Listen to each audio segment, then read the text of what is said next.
प्राप्ति करना चाहते हैं।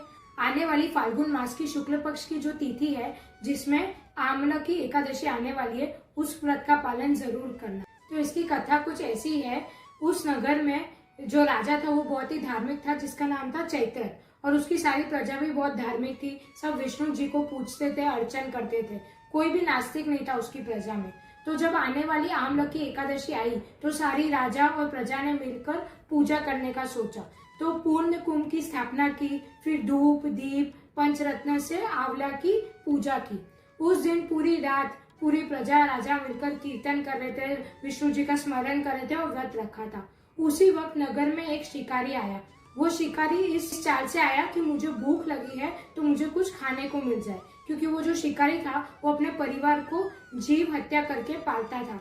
तो शिकारी बिल्कुल भी अच्छा नहीं था, वो नास्तिक था और बस भूख मिट जाए इसके लिए वो नगर में प्रवेश हुआ था। जाके राजा के बाहर जाके बैठ गया, जहाँ पे सारी राजा और प्रजा मिलकर पूजा पाठ कर रहे थे।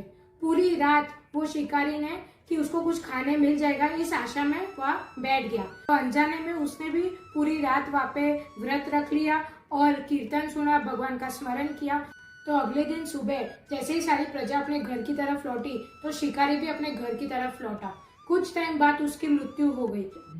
अब उसने पूरा जीवन खराब कर्म किया था, फिर भी उसने अनजाने में आमला की एकादशी के व्रत का पालन किया, तो उसको अगला जन्म राजा के बेटे की तरह मिला और उसका नाम रखा गया वसुरथ। तो जो वसुरथ नाम का राजा था, अब इस जन्म में वो बहुत ही धार्मिक बना और उसने बहुत प्रजा के लिए अच्छे काम किए और सबका भला करता था। अब एक दिन वो शिकार करने के लिए जंगल में गया।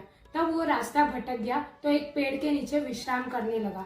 तो जब वो विश्राम कर रहा था तो कुछ डाकू आए और उस पर अटैक करने लगे। तो जैसे ही डाकू राजा पे अटैक करने गए तो तभी राजा के शरीर में से एक देवी उत्पन्न हुई और वो देवी ने राजा को बचाया और सारे डाकुओं को मार दिया। तो जैसे ही राजा की नींद खुली और उसने देखा कि उसके आजू बाजू सारे डाकू मरे हुए हैं, तो फिर उसने सोचा कि रक्षा करने वाला कौन था, किसने मेरी जान बचाई। तभी एक आकाशवाणी हुई और विष्णु जी स्वयं आए और विष्णु जी ने बोला कि तुझे बचाने वाला मेरे सिवा कौन होगा। तो तभी राजा ने विष्णु जी को प्रार्थना की और फिर वापस अपने घर लौट आए। थोड़े टाइम बाद उनकी भी मृत्यु हो गई और उनको वैकुंठ धाम की प्राप्ति हुई।